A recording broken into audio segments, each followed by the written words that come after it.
आयुष्यामध्ये प्रत्येकाला सुख हवंय, आनंद हवंय. प्रत्येक माणूस हा सुखाच्या शोधात असतो. मात्र तरीही माणूस हा दुःखातच का असतो? त्यांच्या वाट्याला दुःखच काय येतं? तर तीच कारणे आपण आज आपल्या व्हिडिओच्या माध्यमातून पाहणार आहोत. चला तर व्हिडिओला सुरुवात करूया. नंबर 1, तुलना करणं. लहानपणापासून ते आत्तापर्यंत सतत आपली तुलना इतरांसोबत होत असते. इतर लोकांसोबत, मग आपणही आपली तुलना इतरांसोबत करायला लागतो. एका घरामध्ये 2 भावांमध्ये, 2 बहिणींमध्ये किंवा बहीण भावांमध्ये तुलना केली जाते.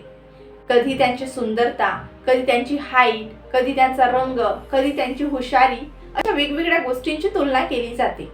अशा तुलनेच्या भावनेतूनच दुःख निर्माण होतं.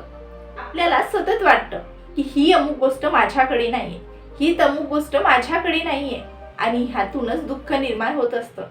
जसजसे आपण मोठे होत जातो, शाळेत, कॉलेजात, ऑफिसमध्ये, घरात, अशा अनेक ठिकाणी मग आपण स्वतःच आपली तुलना इतरांसोबत करायला लागतो आणि यातूनच दुःखाची निर्मिती होते. एक गोष्ट लक्षात ठेवा, या पृथ्वी तलावावर प्रत्येक व्यक्ती हा युनिक आहे. प्रत्येक व्यक्तीकडे आपली काहीतरी कौशल्य आहेत. प्रत्येकाकडे काहीतरी कमी, काहीतरी जास्त ही असतोच. कुणीच परिपूर्ण नाही. त्यामुळे माझ्याकडे हे नाही, ते नाही असं म्हणत दुःख करत बसू नका. आयुष्यामध्ये जे मिळालंय त्यासाठी कृतज्ञता व्यक्त करा आणि सुखाने, आनंदाने जीवन जगा. नंबर 2, अति विचार करणं. बऱ्याचदा दुःख होण्यासारखी कोणतीच गोष्ट घडलेली नसते किंवा तसा कोणता प्रसंगही उद्भवलेला नसतो. मात्र त्या गोष्टीचा आपण विचार करायला लागतो, नेगेटिव्ह विचार करायला लागतो आणि त्यातूनच आपल्याला दुःख होत असतं. आपण आपल्या विचारांमध्येच ठरवतो की हे असं झालं तर, हे तसं झालं तर, हे तसं झालं तर, आणि त्या विचारांमुळेच आपण दुःख निर्माण करत असतो. आपल्या विचारातल्या 95% गोष्टी ह्या कधी वास्तवात घडतही नाही. मात्र तरीही ह्या विचार करण्याने आपण दुःखात असतो. जीवनामध्ये सकारात्मक विचार करायला सुरुवात करा. तर हे सकारात्मक विचार तुम्ही कसे कराल यासाठी मी डिटेल व्हिडिओ बनवलाय, तो तुम्ही पाहू शकता आणि ह्यामुळे तुम्ही तुमच्या दुःखातूनही बाहेर निघू शकता. नंबर 3, स्वीकार न करणे. आयुष्य म्हणजेच बदल. आपल्या आयुष्यामध्ये अनेकदा अनेक बदल घडत असतात, अनेक गोष्टी या घडत असतात आणि त्यांचा आपल्याला स्वीकार करावा लागतो. मात्र जेव्हा आपण त्यांचा स्वीकार करत नाही तेव्हा आपण दुःखात असतो. अनेकदा एका मुलीचं लग्न होऊन तिचं सासरी जाणं, एखाद्या व्यक्तीचं ट्रान्सफर होऊन एका ठिकाणाहून त्याचं दुसरीकडे जाणं, तेव्हा त्यातील वातावरण बदलतं, तेथील लोक बदलतात, पूर्वीप्रमाणे काहीच राहत नाही. त्यामुळे तशा बदलाचा आपल्याला स्वीकार करावा लागतो. मात्र जर आपण पूर्वीच्याच गोष्टींमध्ये रममाण असू तर मात्र आपण दुःखात असू. त्यामुळे जीवनामध्ये होत असलेल्या बदलांचा आपल्याला स्वीकार करावा लागतो आणि स्वीकार करण्याने आपण सुखाची, आनंदाची अनुभूतीही घेऊ. आणि जर ह्या सगळ्या गोष्टींचा स्वीकार करत नसू तर आपण सतत दुःखातच असू.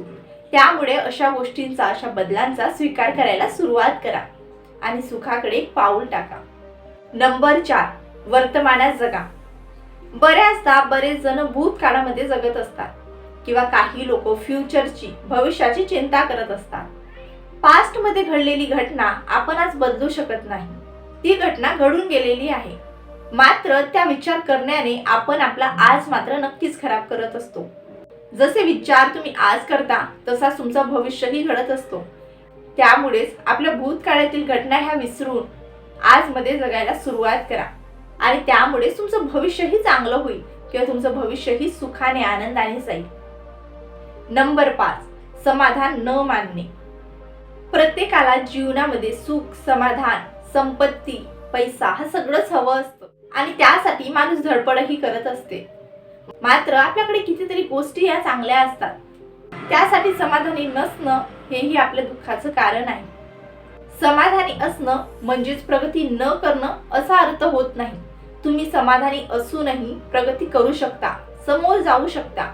तुम्ही समाधानी असाल तरच तुम्ही आनंदात असाल. तर तुम्ही दुःखात असाल, तुम्ही त्याच विचारात असाल, तुम्ही नैराश्यामध्ये राहत असाल की आपल्याकडे हे नाही, ते नाही, तर तुम्ही कधीच भविष्यामध्ये प्रगती करू शकणार नाही.